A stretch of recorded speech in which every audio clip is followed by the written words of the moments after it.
Share capital का एक छोटा सा क्वेश्चन जो कि आपको एग्जाम में इजीली 3 to 4 मार्क्स का देखने को मिल सकता है, साथ ही साथ एमसीक्यू में भी पूछा जाता है। और हाल में जो सीबीएसई ने रीसेंट सैम्पल पेपर निकाला है फॉर योर सेशन 25-26, उसका तो एक बहुत ही प्यारा क्वेश्चन इस टॉपिक का उस पेपर में पूछा गया है। और मेरे हिसाब से अगर वो क्वेश्चन आप नहीं करते हो और अगर एग्जाम में आता है वैसा क्वेश्चन, तो हाई चांसेस हैं कि आप वो क्वेश्चन गलत कर सकते हो। तो आपको ये मेक श्योर करना है कि आप ये वीडियो को तो समझो, साथ ही साथ एंड तक बने रहना ताकि मैं आपका वो क्वेश्चन भी कवर करा दूँ। ये नोट्स आपको 1 पेजर में मिल जाएंगे। बेसिकली जो स्टूडेंट्स गलती भी करते हैं ना, वो भी सब इसमें लिखी हुई है। ओके, इतने ही पेज के नोट्स है बस इस टॉपिक के। ये आपको मिलेंगे कहाँ? आप टेलीग्राम पे जाना, टेलीग्राम पे आप सर्च करना सर्व ज्ञान एजुकेशन, ये लिंक है हमारे इसमें नोट्स में, मतलब हम आपके इसमें भी विजिबल होगा वीडियो में। तो आप इस पे जाओ, आप बस फाइल सेक्शन में जाना, फाइल्स में आप सर्च करोगे ना इशू ऑफ शेयर्स, तो ये आपको मिल जाएगा नोट्स देखने को। इनको डाउनलोड कर लेना ईजिली। ये अगर आप नोट्स पहले डाउनलोड कर सकते हो तो पहले डाउनलोड कर लो और उसके बाद ये वीडियो देखना। ओके, तो अब स्टार्ट करते हैं। टॉपिक का नेम है issue of shares for consideration other than cash. Issue of shares, अब कंपनी क्या कर रही है? शेयर्स इशू कर रही है, लेकिन किस पर्पस के लिए? पहले आपने पढ़ा होगा फॉर कैश, यानी कि जब हम शेयर्स तब इशू कर रहे हैं जब हमको कैश चाहिए। अब हमें कैश नहीं चाहिए, हमें बेसिकली किसी दूसरे कंसिडरेशन के लिए ये शेयर्स इशू करने पड़ रहे हैं। तो सबसे पहले ये समझना पड़ेगा कंसिडरेशन क्या होता है। मानो आप स्कूल जाते हो, जैसे यहाँ पे है, यहाँ पे आप हो स्कूल में, आप जाते हो स्कूल और स्कूल से आपको क्या मिलता है? सर्विसेज, एजुकेशन का। इन रिटर्न आपको फीस देना पड़ता है। आप मान लो आपको कुछ फास्ट फूड खाना है, आप फास्ट फूड खाने जाते हो कहाँ पे? एक किसी अच्छे रेस्टोरेंट पे, और वहाँ पे आपको क्या पे करना पड़ता है? जो उसका प्राइस होता है, राइट। तो बेसिकली कंसिडरेशन अगर बहुत ही आसान भाषा में बताया जाए, आगे जाके आप लॉ पढ़ोगे तो आपको लीगल टर्म्स में और अच्छे से समझ में आएगा, क्योंकि सिलेबस का पार्ट नहीं है तो उतने टेक्निकल में नहीं जाएंगे। Simple, consideration means anything which you need to pay in return for availing any goods or services. आपको कुछ भी गुड्स या सर्विसेज अवेल करना है, आपको खरीदना है, उसके रिटर्न में आपको कुछ भी जो दे रहे हो आप, वो कंसिडरेशन हो जाता है। अब कंसिडरेशन 2 तरीके से हो सकता है, या तो कैश में या फिर इन काइंड में। कैसे? अगर आपने मान लो आप सिंपल गए, आपको एक रजिस्टर चाहिए, आप स्टेशनरी शॉप पे जाओगे, आप बोलोगे कि मेरे को रजिस्टर चाहिए, वो आपको बोलेगा 50 रुपये का है, आप रजिस्टर ले आओगे और उसे 50 रुपये दे दोगे। That is known as consideration in cash. लेकिन अगर आप क्या करो ना, आपने रजिस्टर लेने गए और मान लो जो क्या कहते हैं, जो वहाँ पे बैठता है इंसान, मान लो वो एक बच्चा बैठता है, मान लो वो आपका जूनियर है, आप उससे बोलो अरे एक काम करो, रजिस्टर दे दो मुझे, मैं तुम्हारे डाउट्स वगैरह सारे सॉल्व करा दूंगा, या तुम्हारा स्कूल का कुछ काम में तो हेल्प करवा दूंगा। तो बेसिकली क्या, आपने रजिस्टर फ्री में नहीं दिया, फ्री में नहीं लिया, लेकिन आप उसको रिटर्न में कुछ तो दोगे ना। तो किसी भी तरीके से आप इसको इन काइंड पेमेंट कर सकते हो। ओके, तो कंसिडरेशन हमेशा ज़रूरी नहीं है कैश में हो, मनी टर्म्स में हो, मॉनेटरी टर्म्स में हो, it can be in terms of anything else. Okay, तो ये तो आपका टॉपिक का थोड़ा सा शॉर्ट में मैंने समझाया, क्योंकि टॉपिक शुरू कर रहे हो, टॉपिक का नाम तो पता होना चाहिए, टॉपिक कहता क्या है। ओके, अब आते हैं कि ये कंपनी के में बेसिकली इस टॉपिक का क्या मतलब है, कि कंपनी को क्यों ज़रूरत पड़ती है कि वो शेयर्स इशू करे for consideration other than cash. हमें तो इतना पता है कि सर कंपनी को रुपए चाहिए होता है, कंपनी नीड्स फंड्स, और तभी कंपनी मार्केट में शेयर्स इशू करती है ताकि उसको पैसे मिल सके। लेकिन कभी कभी क्या होता है, कंपनी सिर्फ पैसे कमाने के लिए थोड़ी शेयर्स इशू कर रही है। अब एक बात बताओ, कंपनी को कभी कभी एसेट्स की ज़रूरत हो सकती है ना, अपने प्लांट या मशीनरी को सेटअप करने में। कभी कभी हो सकता है कि एक कंपनी 1 दूसरी कंपनी 2 को एक्वायर करना चाहती हो, राइट। और ऐसे ही बहुत सारे एग्जांपल हो सकते हैं कि आपको किसी एक्सपेंसेस का पेमेंट करना है, और आपने उन एक्सपेंसेस का पेमेंट करने की जगह जो पार्टीज़ थी, आपने उनको बोल दिया कि हम आपको शेयर्स इशू कर देंगे अपने। तो इस तरीके से कंपनी क्या करती है, कभी कभी जो कुछ पेमेंट्स करने होते हैं ना कंपनी को, बेसिकली कंसिडरेशन देना पड़ता है, तो वहाँ पे पेमेंट ना करके, बेसिकली मॉनेटरी टर्म्स से पेमेंट ना करके कैश में वो शेयर्स में कर देती है। तो इसीलिए हम पढ़ते हैं issue of shares for consideration other than cash. अब सबसे पहला एक हम टॉपिक वाइज चलते चलेंगे। पहला आपके पास आ रहा है कि हम या तो परचेज कर रहे हैं एसेट का या तो बिजनेस का। ये वाला टॉपिक आप बहुत ही अच्छे से समझते हुए चलना। पहले मैं आपको इन शॉर्ट में एसेट के पॉइंट ऑफ व्यू से बता देता हूँ, फिर मैं आपको बिजनेस के पॉइंट ऑफ व्यू से बता दूंगा। अब मुझे एक बात बताना, जैसे मान लो आपकी एक आइसक्रीम मैन्युफैक्चरिंग की कंपनी है, जैसे मान लो ये क्या है, ये आपने, मेरी ड्राइंग इतनी अच्छी नहीं है लेकिन मान लो ये सॉफ्टी है आपके हाथ में, ठीक है। ये आप आइसक्रीम अपना बनाते हो। अब आइसक्रीम में ना आपको कुछ तो रेफ्रिजरेटर वगैरह की ज़रूरत है, ओके, आपको एक रेफ्रिजरेटर की ज़रूरत है, तो आपको वो खरीदना होगा। लेकिन मान लो उतना फंड्स वगैरह है नहीं है आपको, बेसिकली आपके पास शेयर कैपिटल है अच्छी खासी, और आपको लग रहा है कि नहीं यार मेरे को मॉनेटरी टर्म से तो पेमेंट नहीं करना है। तो सबसे पहले तो इस ट्रांजैक्शन को समझो। जब आप एसेट का परचेज करोगे, ऑन परचेज ऑफ एसेट, जब एसेट परचेज करते हो यानी कि एसेट बढ़ता है, और हमने पढ़ा हुआ है 11th में, एज पर मॉडर्न क्लासिफिकेशन, जब आपका एसेट परचेज होता है, जब आप एसेट परचेज करते हो यानी एसेट इंक्रीज होता है, और जब एसेट इंक्रीज होता है what we do is we debit the asset account. तो सन्ड्री एसेट मतलब आपका अगर मतलब मल्टीपल एसेट्स खरीद रहे हो तो आप सन्ड्री एसेट्स अकाउंट से डेबिट कर सकते हो, और इंडिविजुअली करना है एक एक एसेट सेपरेटली। और टू वेंडर हमने क्यों किया सर, हमने 11th में इतना पढ़ा था जब भी हम एसेट परचेज करते हैं ना तो asset account debit to cash account. लेकिन बात ये समझो ना दोस्त, यहाँ पे कैश का ही तो पेमेंट नहीं कर रहे हैं, यहाँ टॉपिक क्या है, कंसिडरेशन अदर देन कैश। तो पहले जब मैं एंट्री करता हूँ ना परचेज ऑफ एसेट की, तो ये वेंडर मेरा क्रेडिटर बनता है एक तरीके से, मतलब बेसिकली ये वेंडर वो इंसान बनता है जिसको मुझे अभी रुपए देना बाकी है, ये मेरी एक लायबिलिटी बनता है, इसीलिए मैं इसको क्रेडिट कर देता हूँ। अब अमाउंट कौन कौन सा लेना है, मान लो मैंने 5 लाख की मशीनरी ली, ओके, मान लो ये रेफ्रिजरेटर मैंने 5 लाख रुपए का लिया, तो मैं उसी अमाउंट से इसको इस जनरल एंट्री को डेबिट कर दूंगा। तो आपको समझ में आया, पहली एंट्री क्या करनी है, asset account debit to vendor account, और एसेट इंडिविजुअली दिखाना। उसके बाद नेक्स्ट एंट्री आएगी, आपको इसके शेयर्स इशू करने पड़ेंगे। अब आपको इस वेंडर का पेमेंट करना है ना, उस पर आते हैं एक बार में। चलो इससे पहले दूसरा और एक ट्रांजैक्शन समझ लेते हैं। ये तो हो गया हमें रेफ्रिजरेटर खरीदना था। मान लो हम अपने लोकल में एसेट्स, ये आइसक्रीम अच्छी बनाने लगे हैं, बेसिकली हमारा एक अच्छा खासा ब्रांड डेवलप हो चुका है, और हमें लग रहा है कि अब हमें और कंपनीज़ का एक्विजिशन करना चाहिए, हमें और कंपनीज़ को अपने साथ जोड़ना चाहिए। तो आपने देखा कि यार एक बार देखते हैं कंपनीज़ कौन कौन सी अच्छी चल रही है मार्केट में। तो आपने देखा वाडीलाल, आपने देखा होगा ना आसपास वाडीलाल के ऐसे जो कार्ड्स होते हैं साइकिल पे, वो चलते रहते हैं हर, मतलब आपने देखा होगा आसपास लोकेलिटी में। तो आपको लगा यार वाडीलाल एक थोड़ा सा ट्रस्टेड नेम है, अगर हम इस कंपनी को एक्वायर करते हैं तो हमारी ब्रांड वैल्यू और बढ़ेगी, प्लस ऑपरेशंस और अच्छे से हो सकते हैं हमारे, क्योंकि अपने आप में ये ब्रांड है और ये अच्छे वैल्यू लेके आएगा टेबल पे। तो हमने देखा चलो वाडीलाल का एक बार देखते हैं वाडीलाल को खरीदने में कितना रुपये लगेगा। अब जब भी आप मार्केट में जाते हो, किसी भी चीज़ का आपको प्राइस मिल जाता है इजीली, एमआरपी लिखा होता है। लेकिन जब आप कंपनीज वगैरह को खरीदते हो, दूसरे बिजनेस को खरीदते हो, तो ईजिली वैल्यू नहीं मिल रही होती है। फॉर एग्जाम्पल, जैसे अब इसको ऐसे समझो, अगर आप दूसरी कंपनी को परचेज करोगे, या फिर आप इसको पहले मैं आपको एक थोड़े से एक अच्छे तरीके से बताता हूँ। आपके स्कूल में फ्रेंड्स तो होंगे, हर एक के होते हैं, राइट। स्कूल में आप उनके साथ बैठते होगे, साथ पढ़ते होगे, साथ में लंच शेयर करते होगे।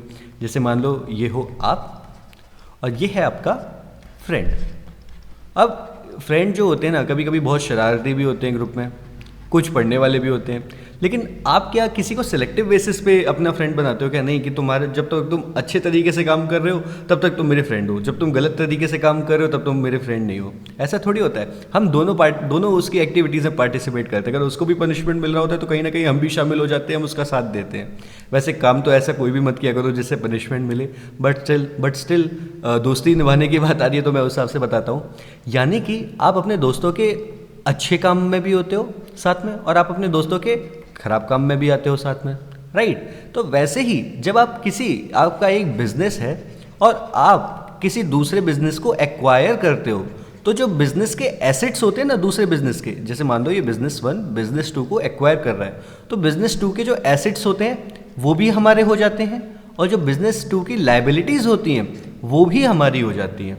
यानी कि एसेट्स क्या होते हैं जिनसे मुझे बेनिफिट मिलता है, लायबिलिटीज़ क्या होती हैं जिनका कि मुझे पेमेंट करना है, राइट। तो इसीलिए हम निकालते हैं कि हमें नेट एसेट्स कितना मिल रहा है इससे। नेट एसेट्स कैसे आता है? आप अपने एसेट्स माइनस लायबिलिटी कर दो, आपका नेट एसेट्स आ जाता है। कि बेसिकली बेनिफिट वाली चीज़ मुझे देखनी है, नेट मुझे कितना बेनिफिट मिल रहा है इस बिजनेस को एक्वायर करने से।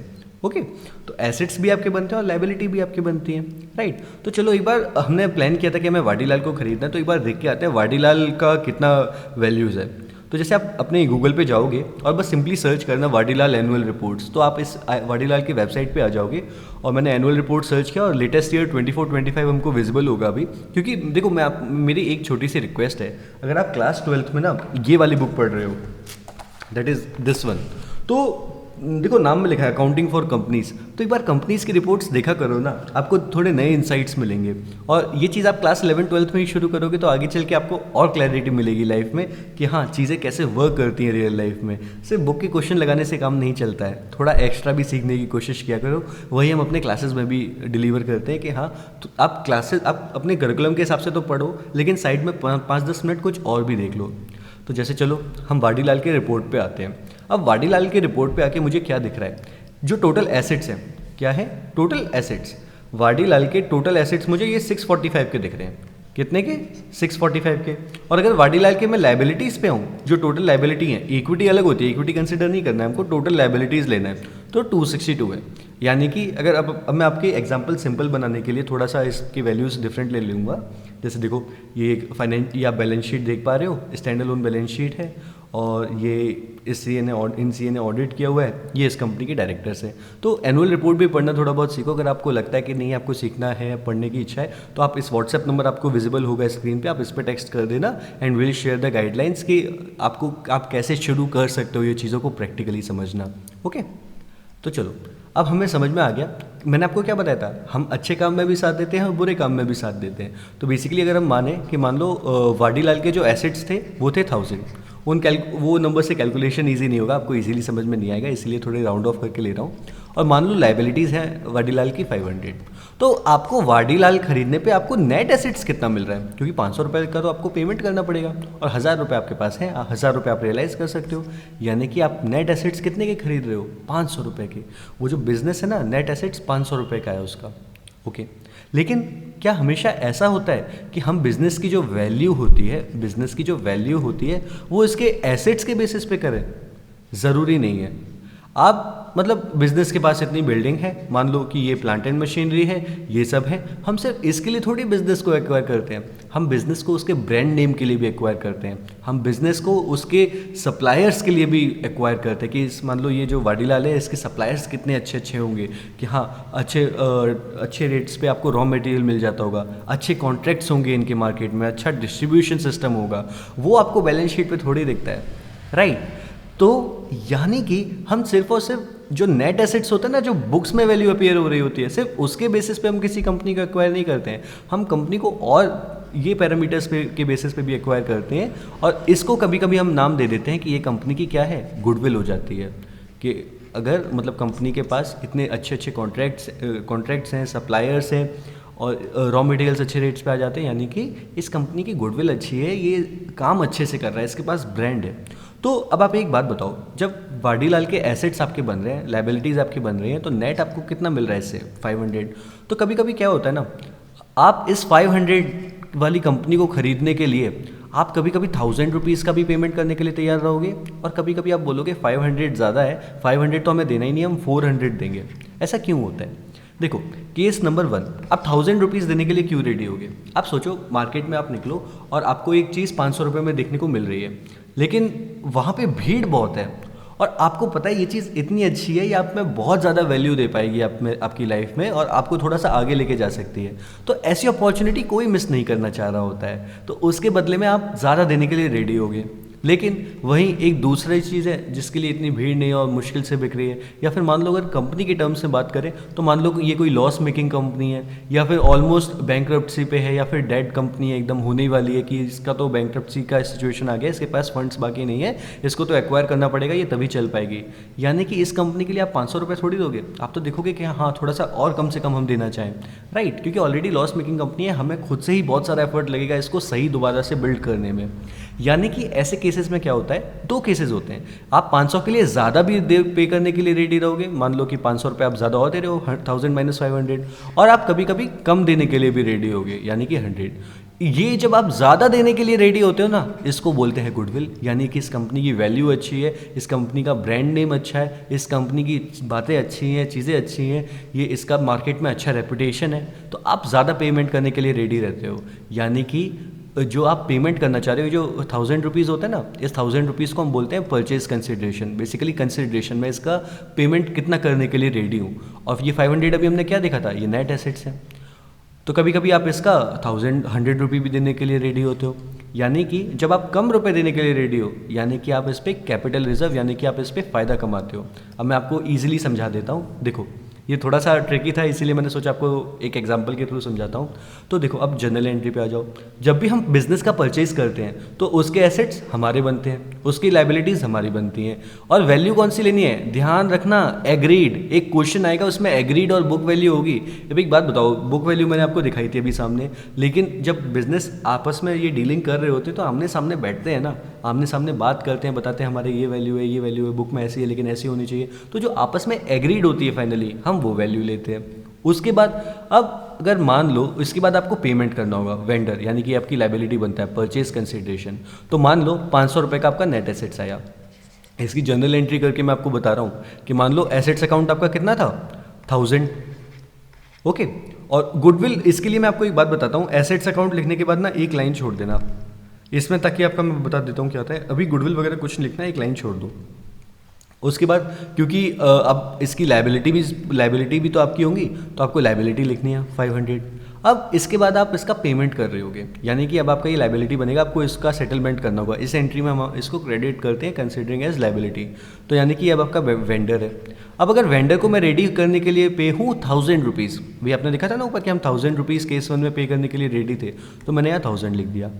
अब डेबिट और क्रेडिट से इसकी बैलेंसिंग करनी होती है। मैं आपको बता दूं, या तो फिर ये गुडविल या तो ये कैपिटल रिजर्व, इन दोनों में से कोई एक ही चीज़ आएगी।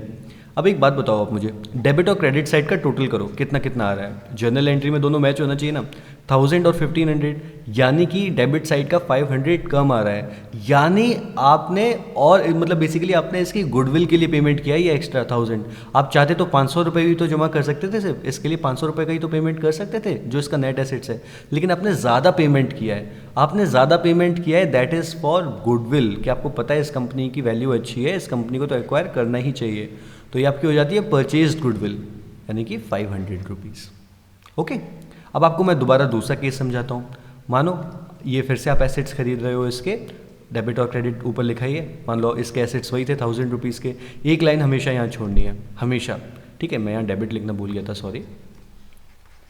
अब देखो यहाँ पे आपने फिर से एक लाइन छोड़ दी है। ये एक लाइन अभी क्यों छोड़ते हैं हम आपको बताते हैं। फिर आपने इसका लाइबिलिटीज़ एक्वायर किया, कितने में, 500 में। उसके बाद आपने इसका वेंडर का पेमेंट किया होगा, दैट इज़, अब वेंडर का आपने पेमेंट कितना किया, ऊपर जाके देखो जल्दी से कितने का किया हुआ है। डेबिट यहाँ नहीं लिखना, ये भी एक लाइन छोड़नी है, डेबिट या क्रेडिट होता है वो लिखना पड़ता है। तो आपने इसका पेमेंट कितना किया है, 400 रुपये, यानी कि परचेज कंसिडरेशन कितना है, 400, यानी आप इसको इतना पेमेंट करने के लिए रेडी हो। लेकिन अब देखो ना, डेबिट और क्रेडिट का टोटल, इसका 1000 आ रहा है, इसका 900 आ रहा है, यानी कि जो कंपनी की वैल्यू 500 है ना, आप उसका पेमेंट सिर्फ 400 करने के लिए रेडी हो। यानी कि आपने 100 रुपये का उससे प्रॉफिट कमा लिया, आपको फ़ायदा हो गया है। 500 वाली कंपनी आपको 400 में मिल गई है। यानी कि इसको हम दिखाते हैं, इसको हम डिनोट करते हैं as capital reserve to capital reserve, और जो भी होता है वही हो जाता है 100। अब देखो मैंने आपको इसमें लिख के भी दिया है क्या, आपका पीसी। अब अगर गुडविल की वैल्यू निकालनी है तो आप कैसे निकाल सकते हो, पीसी माइनस एनए। एनए मैंने आपको बताया था 500 आ रहा था हमारे केस में, पीसी हमने कितना पे किया है, 1000। तो देखो वैल्यू आ गई 500। और अब कैपिटल रिजर्व की वैल्यू देखो कैसे आ रही है, नेट एसेट्स माइनस पीसी, यानी कि नेट एसेट्स देखो कितने के हैं, 500 के हैं। 1000 माइनस 500, 500, और हमने पेमेंट कितना किया है, 400 का। हम कितना रेडी हैं पेमेंट करने के लिए, तो देखो आपकी वैल्यू आ रही है ना। तो बेसिकली आपको इतना याद रखना है, जब आपका परचेज कंसिडरेशन, आप जो भी परचेज कर रहे हो, बेसिकली आप परचेज क्या कर रहे हो, बिजनेस। बेसिकली अगर आप बोलते हो कि आप बिजनेस परचेज कर रहे हो, तो इन शॉर्ट आप क्या परचेज कर रहे हो, उसके नेट एसेट्स। अब उसके नेट एसेट्स के लिए अगर आप ज़्यादा पेमेंट कर रहे हो, that is your purchase consideration is more than your net assets. ये क्या बनता है, आपका गुडविल बनता है। और वहीं अगर आप किसी बिजनेस के जो नेट एसेट्स परचेज कर रहे हो वो ज़्यादा है और आप उसका पेमेंट कम कर रहे हो, जैसे कि हम 400 का पेमेंट कर रहे थे फॉर 500, तो ये क्या बनता है हमारा, कैपिटल रिजर्व। तो देखो यहाँ पे मैंने नीचे इसमें नोट्स में समझाया हुआ भी है, net assets is the difference between total assets and total liabilities acquired. आपको इस नोट्स में सब मिल जाएगा और आपके नोट्स में सब कुछ कवर्ड है, जैसे आपके सारे क्वेश्चंस बन सकते हैं। ओके, और परचेज कंसिडरेशन क्या होता है, total amount a company agrees to pay when it buys another business or assets. यानी कि यहाँ पे हम क्या कर रहे थे, हमारा परचेज कंसिडरेशन क्या था, 1000 और आपका 400। ओके, अब देखो मैंने आपको बताया ना, जब आपका पीसी एनए से ज़्यादा होता है तो ये गुडविल होता है, जब एनए पीसी से ज़्यादा होता है तो कैपिटल रिजर्व होता है, और इन दोनों में से कोई एक ही चीज़ आएगी हमेशा। ओके, तो ये आपको पहली एंट्री आई होप अच्छे से समझ में आ गई हो, थोड़ा सा टाइम ले रहे हैं लेकिन अच्छे से समझ में आ गई होगी। अब ये तो हुआ ट्रांजैक्शन रिकॉर्ड करने का कि आपने एसेट्स परचेज किया या आपने बिजनेस परचेज किया, तो उसकी जो फर्स्ट एंट्री होती है कि आपने परचेज किया है उसको रिकॉर्ड करने का। Now the second one will be of issue of shares, क्योंकि ये जो भी आप कर रहे हो इसके बदले में आप पेमेंट थोड़ी कर रहे हो, आप कैश थोड़ी दे रहे हो, आप क्या शेयर्स इशू करोगे। तो बस इसमें एक चीज़ याद रखना, वेंडर को आपने फर्स्ट जर्नल एंट्री में, दोनों अलग अलग हैं, ठीक है, दोनों केस अलग अलग है ना, तो जब वेंडर था आपने पहले क्या किया था, क्रेडिट किया था, इधर भी क्रेडिट किया था, considering it as your liability. अब आप उसका सेटलमेंट कर रहे हो, then your liability will reduce, और जब लायबिलिटी रिड्यूस होती है तो हम उसको क्या करते हैं, डेबिट करते हैं। तो सिंपल इतनी चीज़ याद रखना, वेंडर वेंडर वेंडर, मेनली ये दो एंट्रीज हैं, तीसरी एंट्री इसी का एक एक्सटेंशन है, मेनली तो यही एक एंट्री है, ये दोनों एंट्रीज आगे वाली इसका एक एक्सटेंशन है, तो आप बस इतना समझो। अब वेंडर को आपको किस अमाउंट से पे डेबिट करना है, जो भी आपने परचेज कंसिडरेशन उसको बोला हुआ है, जैसे कि हमने देखा था अभी कितना 1000 या फिर 400, और शेयर कैपिटल आपको क्रेडिट करनी है। क्यों? क्योंकि जब आप एक अपने वेंडर को शेयर्स इश्यू कर रहे हो, यानी कि आपकी शेयर कैपिटल बढ़ रही है, और जब कैपिटल बढ़ती है तो हम उसको क्या करते हैं, क्रेडिट, एकदम सिंपल। अब इसका अमाउंट कैसे आता है, number of shares into face value कर देना। अगर आप शेयर्स को पार पे इशू कर रहे हो, किस पे, पार पे, यानी कि इसकी जो फेस वैल्यू है उसी पे ही, तो जितने भी आप नंबर ऑफ शेयर्स इशू कर रहे हो उसको फेस वैल्यू से मल्टीप्लाई कर देना। नंबर ऑफ शेयर्स कैसे आता है नीचे भी हम समझाएंगे आपको। फिर आता है आपका issue of shares at premium, अच्छे से मैंने इसीलिए इसको बोल्ड करके दिया हुआ है रेड में। आपकी पूरी एंट्री सेम रहेगी, बस एक ही अकाउंट और चेंज हो जाएगा। जैसे कि आपने वेंडर को डेबिट करना है, शेयर कैपिटल तो आपका हमेशा फेस वैल्यू बुक वैल्यू पे आता है, तो आपको वही रखना है फेस वैल्यू। अब आप बेसिकली क्या कर रहे होगे, आप ये जो शेयर इशू कर रहे होगे ना, मान लो 100 रुपये का है एक शेयर, आप इसको इशू कर रहे होगे 10 रुपये में, यानी कि देखो मैं समझाता हूँ आपको, फेस वैल्यू इसकी 100 है और आप इसको प्रीमियम पे शेयर इशू कर रहे हो, यानी कि आपका क्या बन जाता है, इशू प्राइस।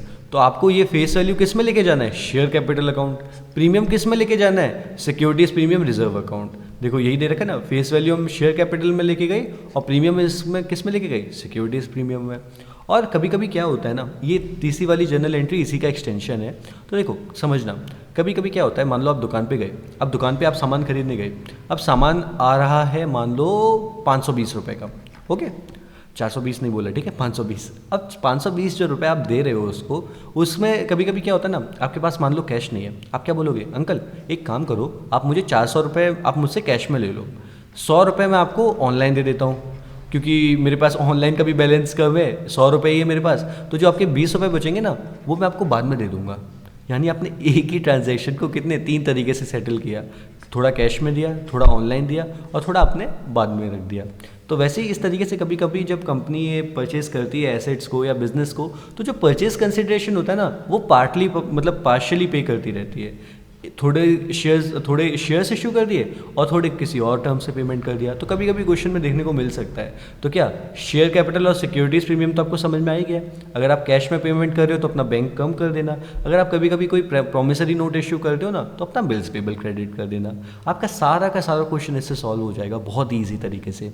ओके, ये तो था ये चीज़। नंबर ऑफ शेयर्स का मैं बता देता हूँ आपको। अब देखो मुझे एक बात बताना, जैसे मानो आपका ना 1 लाख का आ रहा है, चलो मैं मानता हूँ कि आपका 1,20,000 का आपको पीसी देना है, ये होता है टोटल पीसी।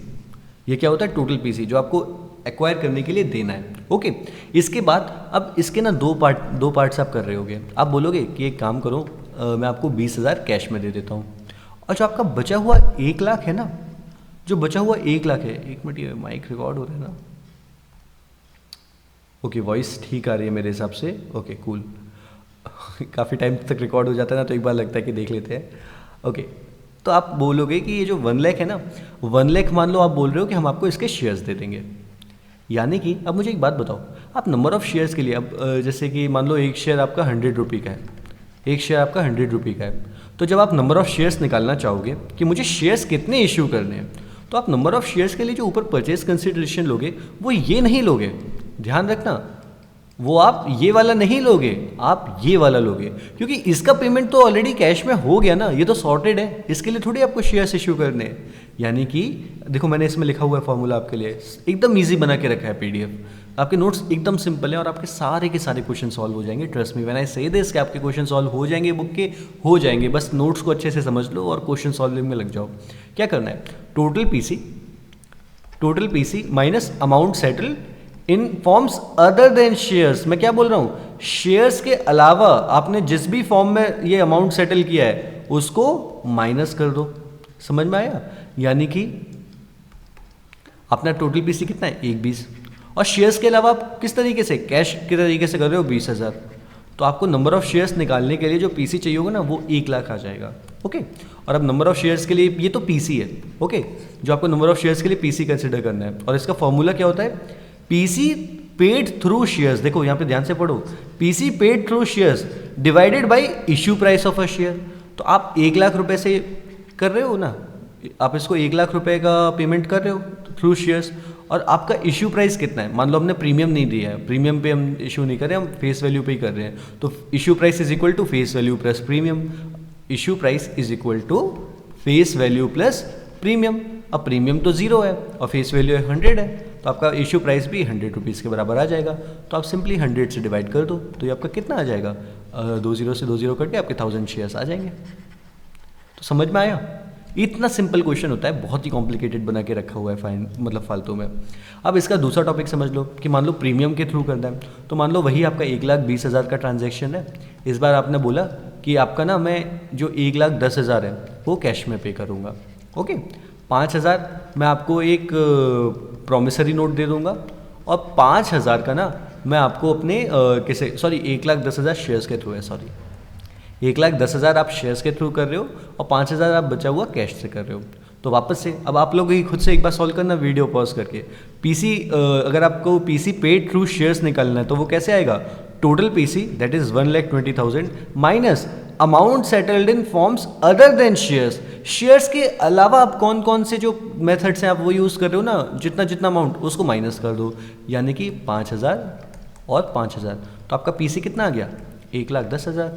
और मान लो इस बार हमने बोला कि हमारे जो इशू प्राइस है ना, हम प्रीमियम पे इशू करेंगे शेयर्स, तो हमारी फेस वैल्यू 100 है और हमारा जो प्रीमियम होगा ना वो 10 रुपीज़ होगा, यानी आपका इशू प्राइस कितना हो जाएगा 110। अब सिंपल, आपको अपना नंबर ऑफ शेयर्स निकालना है ना, तो आप कैसे निकाल सकते हो, देखो पीसी पेड थ्रू शेयर्स, जो आपने पीसी शेयर्स के थ्रू पेमेंट कर रहे हो ना वो 1,10,000 डिवाइडेड बाई इशू प्राइस। इस बार इशू प्राइस 100 नहीं है, ध्यान रखना, प्रीमियम है हमारे पास, इन चीज़ों का ध्यान रखना क्वेश्चन में भी। तो यानी कि 110, यानी कि आपका कितना आ जाएगा 1,000 शेयर्स। मैंने आपका ऑलमोस्ट 2-3 क्वेश्चन ही इसमें काइंड ऑफ सॉल्व करा दिए हैं साथ साथ, तो मेरे हिसाब से ये आपका अच्छे से अब सॉल्व होना शुरू हो जाएगा। ओके, ये बस ये देख लेना, जो भी आपको ये अमाउंट एंटर करना है ना, जो जो क्वेश्चन में दे रखा हो वो करते रहना, ईजिली के सारे क्वेश्चन सॉल्व हो जाएंगे। यही वो टॉपिक है जहाँ प्रॉब्लम आती है स्टूडेंट्स को। बाकी ये सर्विस वाला तो बहुत ही ईजी है, सिंपल मानो, आपका जब कंपनी प्रमोशन स्टेज पे होगा ना, यानी कोई तो उसको इनकॉर्पोरेट कर रहा है, कोई कुछ तो इनिशियल खर्चे लगते हैं, तो आपको पता है जब हमारा कोई एक्सपेंस लगता है तब हम उसको क्या करते हैं, डेबिट करते हैं। और जो भी प्रमोशन ये काम कर रहा होता है प्रमोशन का, हम उसको क्या बोलते हैं, प्रमोटर। यानी कि जब प्रमोटर ने ये प्रमोशन का काम किया तो उसको कुछ एक्सपेंसेस वगैरह का काम उसको पेमेंट करना रहेगा, तो यानी कि प्रमोटर हमारी क्या बन गया, लाइबिलिटी, और एक्सपेंसेस को डेबिट कर दिया। अब जब हम इसको इशू करेंगे शेयर्स तो लाइबिलिटी कम हो जाएगी, और लाइबिलिटी कम हो जाएगी तो डेबिट कर देंगे, और इसको फिर इशू कर देंगे शेयर्स टू शेयर कैपिटल। इतना सिंपल था। ऊपर वाला केस समझ जाते हो ना तो आगे वाले एकदम ईजी हैं, और इन दोनों टॉपिक के तो बहुत ही ईजी क्वेश्चन दे रखे हैं बुक में, और सेम इसी बेसिस पे ही है कि issue of shares to underwriters. Underwriter basically क्या होते हैं, जो आपके शेयर्स इशू करवाने में, पब्लिक इशू में जब आप जाते हो तो उसमें हेल्प कराते हैं आपके नंबर ऑफ शेयर्स को सब्सक्राइब करवाने में ईजिली पब्लिक में। तो आपको इनको कुछ कमीशन पे करना होता है। कमीशन आपका क्या बनता है, एक्सपेंस, इसीलिए हम उसको डेबिट करते हैं। उसके बाद टू अंडर राइटर कर देते हैं, यानी वो हमारा लाइबिलिटी बना है, अभी हमने पेमेंट नहीं किया है उसको। जब आप उसका पेमेंट कर रहे होगे, सेटल कर रहे होगे थ्रू शेयर्स, तो आप उसको डेबिट कर देना, और क्योंकि शेयर्स इशू हो रहे हैं, कैपिटल इंक्रीज हो रही है, तो आप उसको क्रेडिट कर देना। ओके, अमाउंट एकदम ईजी। मैंने आपको साथ में ये भी लिख के दिया है, आपको अमाउंट कंसिडर करनी है, मतलब ईजिली आपका सब कुछ हो जाएगा इन नोट से। अब थोड़े बहुत छोटे मोटे पॉइंट्स आपको दिखा देता हूँ, फिर हम चलते हैं अपने उस क्वेश्चन पे। वो क्वेश्चन बहुत ही अच्छा है, प्लीज़ मिस मत करना। आपको दिखा देता हूँ एक बार के लिए, सैम्पल के लिए। ये वाला क्वेश्चन है, ये 6 मार्क्स का क्वेश्चन आएगा आपका एग्जाम में अगर आया तो, और बहुत सारे बच्चे इसको गलत करेंगे अगर वो पढ़ के नहीं जाते हैं तो, लेकिन अगर आप पढ़ के जाओगे तो आपका हो जाएगा। अब यहाँ पे ये देखो, हमें बस इतना बताना है कि ये एक दो छोटे मोटे नोट्स हैं कि जो भी आपके प्रिलिमिनरी एक्सपेंस होते हैं ना, वो जिस ईयर में आप इंकर करते हो वो उसी में हमको रिटर्न ऑफ करना होता है। एमसीक्यू के पर्सपेक्टिव से याद रख लो कि प्रिलिमिनरी एक्सपेंसेस आपके उसी साल में राइट ऑफ हो जाते हैं सिक्योरिटीज़ प्रीमियम से या फिर पीएनएल से, सिक्योरिटीज़ प्रीमियम रिजर्व और secure statement of profit and loss. जिस साल में इंकर कर रहे हो ना, जिस साल में वो खर्चा कर रहे हो उसी साल में वो राइट ऑफ हो जाते हैं। और जो कमीशन होता है अंडर राइटिंग वाला, वो उस साल में राइट ऑफ करने होते हैं जिसमें शेयर्स इश्यू होते हैं। ओके और इन दोनों को राइट ऑफ किससे करोगे आप, या तो एसपीआर से या तो एसपीएल से। इतना ध्यान रखना, इतना इंपॉर्टेंट पॉइंट नहीं है। उसके बाद मैंने आपको बता दिया था इशू प्राइस कैसे आता है, फेस वैल्यू प्लस प्रीमियम। अब जब भी आप कुछ शेयर्स को ऐसे इशू करोगे ना for a consideration other than cash, तो आपको बस बैलेंस शीट में एक छोटा सा डिस्क्लोजर देना पड़ेगा अंडर द सब्सक्राइब कैपिटल। पढ़ लेना, ईजी है। अगर आप हम लोग के साथ कनेक्ट करना चाहते हो तो ये हमारा व्हाट्सएप नंबर है, ये मेरा इंस्टाग्राम चैनल है, ये टेलीग्राम चैनल है, यहाँ पे सारे आपको नोट्स मिलते हैं। और ये हमारा एक यूट्यूब चैनल है जो कि अभी हम लोग धीमे धीमे ग्रो कर रहे हैं। ऐसे ही छोटे छोटे वीडियोज़ और आते रहेंगे, तो आप सब्सक्राइब कर सकते हो, आपको अपडेट्स मिल जाएगा। और वो बेल आइकन कुछ तो होता है, आप उसको भी हिट कर देना। अब इतना यूट्यूबर तो नहीं है कि आपको एक एक चीज़ एकदम अच्छे से बता पाए, बट आप ये कर सकते हो, आपको अपडेट्स मिलता रहेगा इससे। बाकी मेरा इंट्रोडक्शन ये है कि I am a chartered accountant, my name is Sarvagya Mishra and I am currently teaching the students of class 11th and 12th in my home town, that is Mainpuri, Uttar Pradesh. Okay और इसके अलावा हम लोग सीए फाइनल स्टूडेंट्स को भी गाइड करते हैं और इस साल काफ़ी अच्छे रिजल्ट्स भी आए हैं। तो चलो, आपको अगर ये अच्छे से हो गया तो अब आपका क्वेश्चन में लेके चलते हैं। मतलब बुक में तो इजी क्वेश्चन देखने को मिल जाएंगे, ये वाला क्वेश्चन अगर आपने कर लिया आपको मज़ा ही आ जाएगा। और मेरा बनाया हुआ क्वेश्चन नहीं है, अपना सीबीएसई बोर्ड ने इसको सैम्पल पेपर में पूछा हुआ है इन द 25-26 आपका जो सेशन है। जैसे चलो लेके चलते हैं। ओके इसका आपका हैंड रिटन सॉल्यूशन भी है, मैंने दिया हुआ है आपको, ठीक है। आंसर अभी नहीं देखना है, पहले आपको क्या करना है, एक बार क्वेश्चन समझना है। ओके जैसे देखो आपका ये दे रखा है आपको, क्या सॉरी, आपको सबसे पहले क्या बोला हुआ है कि एक्सट्रैक्ट दिया हुआ है financial statements of Alexa limited. एक मिनट, कितना टाइम हो चुका है अभी तक हम लोग को, 31 मिनट्स, ठीक है। 10 मिनट्स के अंदर ये टॉपिक क्वेश्चन फिनिश करेंगे और and you will be done with this. इसके बाद क्वेश्चन सॉल्व कर लेना, आपको मज़ा ही आ जाएगा। 45 मिनट्स के अंदर हमने बहुत डिटेल में कवर कराया हुआ है इस कॉन्सेप्ट को, एकदम क्लास के ही तरीके से। मैंने वही सारे एग्जांपल्स दिए हैं आपको जो अपने क्लास में मैंने समझाया हुआ है। तो एक तरीके से इसको डेमो लेक्चर ही आप मान सकते हो, पूरा हमने फुल इन डेप्थ ही समझा दिया है। तो देखो एक्सट्रैक्ट आपको दिए financial statements of Alexa limited, किसके, एलेक्सा लिमिटेड के। पता है एक स्टूडेंट का मेरे पास डाउट आया था कि सर जब हमारा वो आएगा ना, क्या कहते हैं आपका, सॉरी, जब आपका हमारा वो आएगा ना, क्या कहते हैं, एग्ज़ाम, तब एग्जाम में हम समझे कैसे कि ये क्वेश्चन कंपनी का है या फिर पार्टनरशिप का है।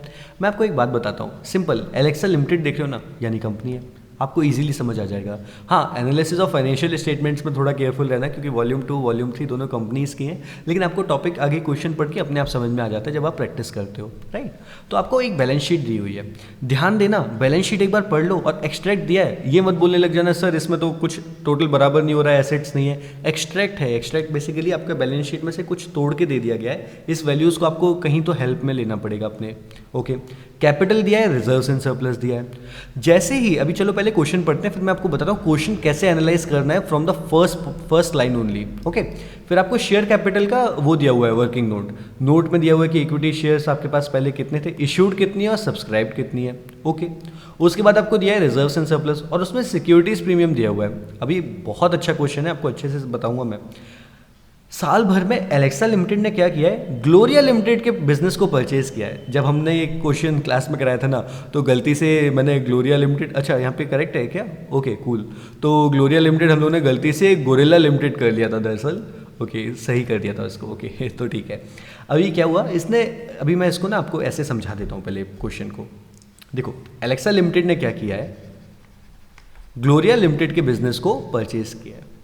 हमने आपको क्या पढ़ाया था अभी topic, issue of shares for consideration other than cash, और ये एक बिजनेस 1 बिजनेस 2 को एक्वायर कर रहा है, हो सकता है शेयर्स इशू कर रहा हो, राइट, कैश में पेमेंट ना करके।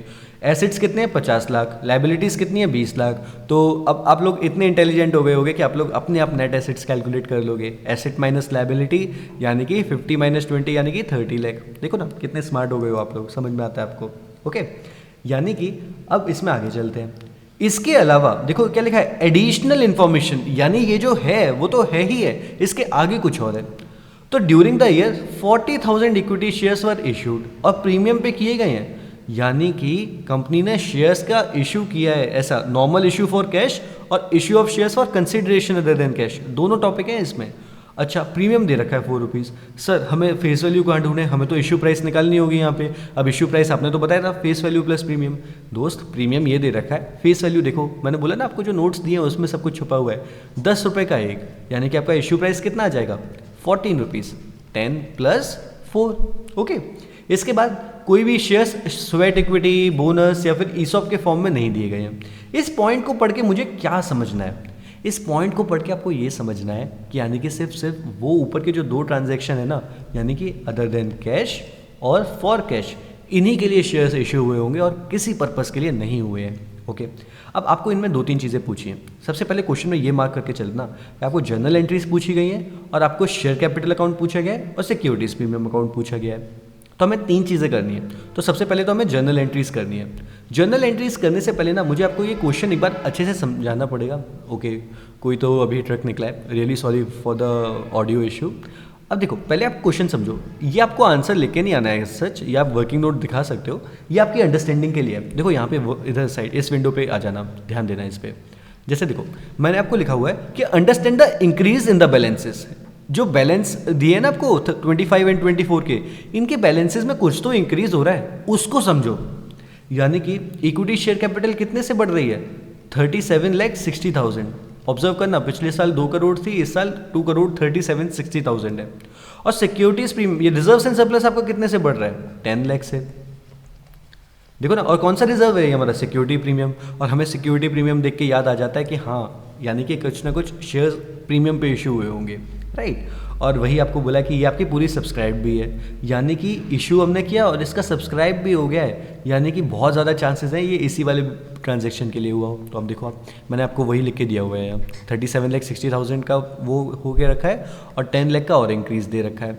और अब हमें क्या करना है, track and analyse these increase in balance with the transaction given. आपको ये जो नीचे ट्रांजैक्शन दिए है ना, इनके साथ इनको लिंक करने की कोशिश करो। तो ट्रांजैक्शन 1 और ट्रांजैक्शन 2 मैंने आपको लिख के दिया हुआ है इसमें। तो देखो ट्रांजैक्शन 1 क्या है, issue of shares at a premium. Okay, I think आपको ये शायद विजिबल हो रहा होगा, नहीं हो रहा होगा, जिसे मैं आपको थोड़ा सा ऊपर कर देता हूँ इसको, ठीक है। तो देखो ट्रांजैक्शन 1 क्या है, issue of shares at premium. Issue of shares at premium यानी कि जो 40,000 शेयर्स है इनका। तो देखो इक्विटी शेयर कैपिटल में आपका कितना अमाउंट गया होगा 40,000 शेयर्स, राइट। 40,000 शेयर्स और एक शेयर 10 रुपये का है, तो आपका शेयर कैपिटल में कितना जाएगा 4 लाख रुपया। और आपने एक शेयर को 4 रुपये के प्रीमियम पे बेचा है, यानी कि आपने बेसिकली क्या 40,000 शेयर्स बेचे हैं और इशू किए हैं 4 रुपीज़ के प्रीमियम पे किए हैं, यानी 40,000 इंटू 4 यानी कि 160। तो आपका पहले ट्रांजैक्शन से तो आप इतना समझ पा रहे हो कि आउट ऑफ दैट 37,60,000 4 लाख यहाँ आया है और out of that 10 lakh increase 160 आपका यहाँ पे आया है। तो बस आपको रिमेनिंग अमाउंट ट्रांजैक्शन 2 का होगा 37,60,000 यानी 37,60,000 जो शेयर कैपिटल में इंक्रीज आया है, वो अगर 4 लाख इसकी वजह से है तो बचा हुआ 33,60,000 इस ट्रांजैक्शन की वजह से होगा ना। तो जब हम देखो यहाँ पे गोरिल्ला लिमिटेड लिखा हुआ है असल में, ओके चेंज करना भूल गए थे।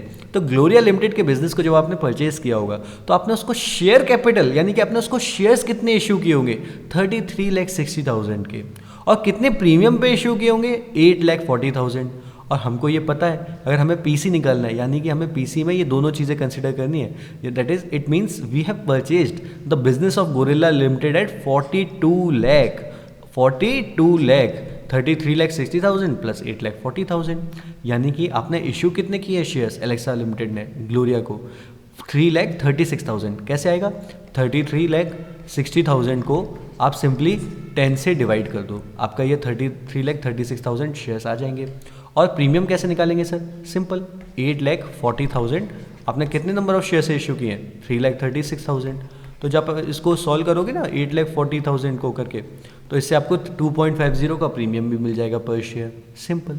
यानी कि बस ये आपको समझना था ये क्वेश्चन देख के, और ये मैंने आपकी अंडरस्टैंडिंग के लिए इधर दिया हुआ भी है। ट्राई करो पॉज करके इसको लिख लेना, आपको इजीली समझ में आ जाएगा। मैं एक बार स्क्रॉल कर देता हूँ, आपको ये इजीली समझ में आ रहा होगा अभी। ओके, अब बस आपको ये जर्नल एंट्रीज पास करनी है। अब जर्नल एंट्रीज में आपको यहाँ साइड में नोट्स भी दिखाता रहता हूँ। अब आपने बिजनेस, दो ट्रांजेक्शन है आपके, issue of shares for cash, issue of shares for consideration other than cash.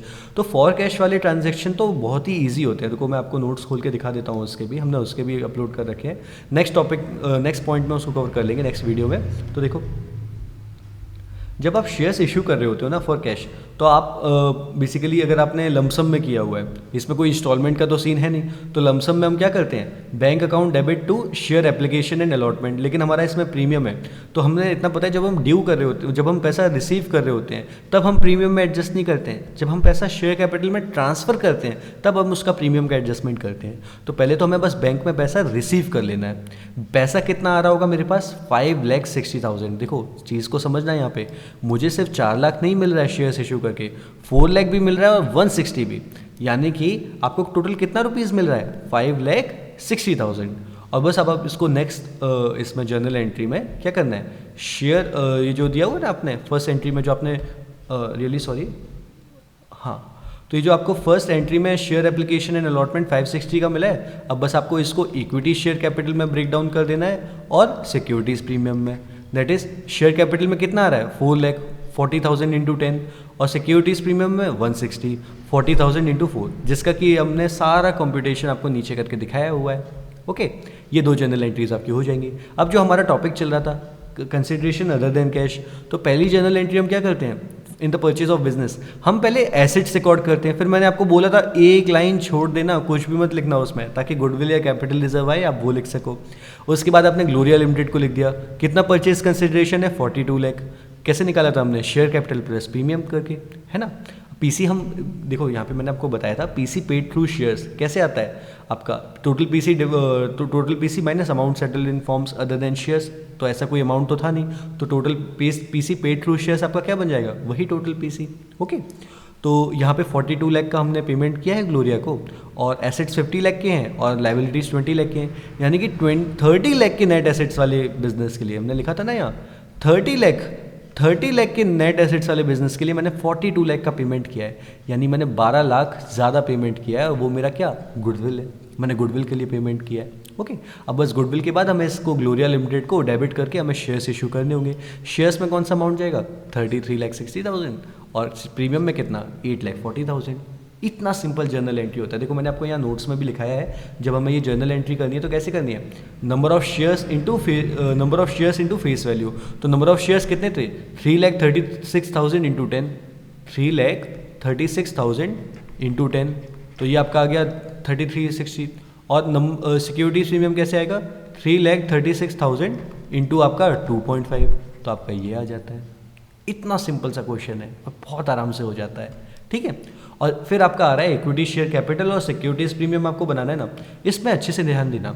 Equity share capital और प्रीमियम अकाउंट का जनरली जो हमको बैलेंस मिलता है ना, वो हमको कैसे लिखना होता है, बाई बैलेंस बीडी।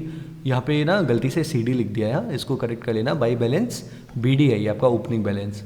ओके, तो बाई बैलेंस बीडी आपका ये ओपनिंग बैलेंस आ रहा है, कैसे, 2 करोड़ हमने लिख दिया, और सिक्योरिटीज प्रीमियम का हमने कितना लिख दिया, 10 लाख। अब इक्विटी शेयर्स मेरे 2 तरीके से बढ़े हैं, एक मैंने 4 लाख के जो शेयर्स हैं वो मैंने इशू किए, तो मैंने उससे क्रेडिट कर दिया, प्लस ग्लोरिया लिमिटेड को जो मैंने शेयर्स इशू किए हैं 33,60,000। ध्यान रहे प्रीमियम यहाँ पे कंसिडर मत करना कैपिटल अकाउंट में, तो हमने 33,60,000 डाल दिया। उसके बाद बस आपका और कुछ तो ट्रांजेक्शन हुआ नहीं है, इसका बैलेंस कर दो, आप सेटल कर दो, तो देखो 237,60,000 आएगा, और वही हमारा यहाँ पे दे रखा है। ये आपका मैच कर गया ना, तो समझ लो आपका आंसर एकदम करेक्ट है। और उसके बाद ये मतलब अच्छा चेक है, जब आपका ये क्वेश्चन एंड में हो रहा हो ना और आपका ये आने लगे फिगर, तो मान लो आपका आंसर एकदम सही है। और सिक्योरिटीज़ प्रीमियम में हमने क्या कर दिया, बैलेंस बीडी 10 लाख लिख दिया। उसके बाद हम इक्विटी शेयर जब इश्यू कर रहे हैं प्रीमियम पे, तो हमको वहाँ से कितना प्रीमियम मिल रहा है, 40,000 इंटू 4 यानी कि 160। और 160 के बाद हमने ग्लोरिया लिमिटेड को कितना प्रीमियम पे किया है, वो जो इशू किए, सॉरी जो शेयर्स इशू किए हैं वो कितने प्रीमियम पे किए हुए हैं, 8,40,000, यानी ये आपको मिल रहा होगा, तो हमने ये क्रेडिट कर दिया। आप इसका बैलेंसिंग करोगे तो 20 लाख आ जाएगा, और देखो 20 लाख दे रखा है यहाँ पे, यानी कि आपका पूरा आंसर मैच हो गया है। अगर आपको इसका PDF चाहिए तो आप टेलीग्राम चैनल से ले सकते हो। आई होप ये टॉपिक आपको अच्छे से समझ में आया हो। बहुत ही अच्छे प्यारे से नोट्स हैं, एकदम शॉर्ट के। देखो आपका इससे ना सारे क्वेश्चन सॉल्व हो जाएंगे, सारे के सारे। जब भी कभी लगे ना कि ये वाला टॉपिक समझ नहीं आ रहा है, बस ये 30-40 मिनट्स का वीडियो देख लेना। क्वेश्चन तो बाद में चाहे आप स्किप कर सकते हो। इस वीडियो को आप 2x पे देखोगे, 15 मिनट्स के अंदर आपका ये टॉपिक रिवाइज हो जाया करेगा, और वो भी हमेशा पूरे एग्जाम्पल के साथ, जनरल एंट्रीज के साथ। ओके, सो आई होप आपको ये वीडियो पसंद आया हो, आपने एंजॉय किया हो। अगर आपको ये नोट्स वगैरह चाहिए, आप हमारे टेलीग्राम चैनल को ज्वाइन कर लो। अगर आपको कोई टेस्ट सीरीज अटेंड करनी है, आपको क्लासेस ज्वाइन करनी है, अगर आप मैनपुरी से हो, आप ऑफलाइन क्लासेस ज्वाइन करना चाहते हो, तो आप सिंपली व्हाट्सएप पे नंबर, ये व्हाट्सएप का नंबर है, आप इस पर मैसेज कर दो and we will share the details. बाकी मैं तो यही बोलूँगा, डेट शीट आ चुकी है, तो जितने अच्छे से पढ़ाई कर सकते हो ना, उतने अच्छे से करो, और ज़्यादा से ज़्यादा नंबर्स बोर्ड में क्रैक करने की कोशिश करो। जहाँ पे अगर आपके कोई डाउट्स आते हैं ना, तो आप मुझे सिंपली व्हाट्सएप पे भेज दिया करो, and I will also try my best to answer your doubts. Time लगेगा थोड़ा, लेकिन रिप्लाई आ जाया करेगा। Okay, with this note, wish you all the very best. Take care and thank you so much for watching the video till 45 minutes. It means a lot. I'm really grateful to all of you who are watching this video till this point. Thank you so much.